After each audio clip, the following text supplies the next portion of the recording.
Hey, how y'all doing? This is a little different video. I've been doing a lot of van videos, but I do like to cover little stuff. This is something that I'm actually going to put in my van, but I bought it before I decided to get my van. This is kind of like a preparation to see how the whole camping gadgets things will work out for me. So with no further delay, let me show you this here. This here is a I think it's a Coleman. No, it's Ozark from Walmart. It's a little camping stove. So as you see right here, the little camping stove griddle. You actually screw it on top of these little propane things. These things are a dime a dozen. It's like $8 for 2 of them, and it lasts for a long time.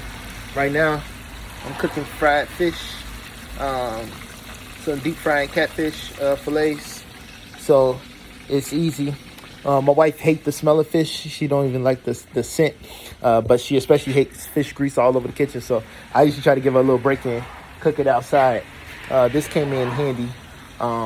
It's just an old pot that we use, but it works out really well. It lasts for a long time.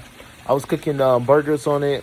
I fried a couple of fish. I fried some fish before with this same bottle, so it lasts, I would say, at least 3 to 4 meals. And at any Walmart, any grocery store, basically, they have that in the camping section. It's about $8. Usually you see it in like a hardware section or a camping section. I know at Walmart, there's an abundance of them. I was gonna get the butane stove, but the problem with the butane stove, sometimes you can't find those little butane canisters, but you always see these little Coleman canisters. If you just need to buy one, like if you're on the road, they're only $4. So $4 or $5. So it's a good deal, a good way to use it. All right, I won't let this video be too long. God bless.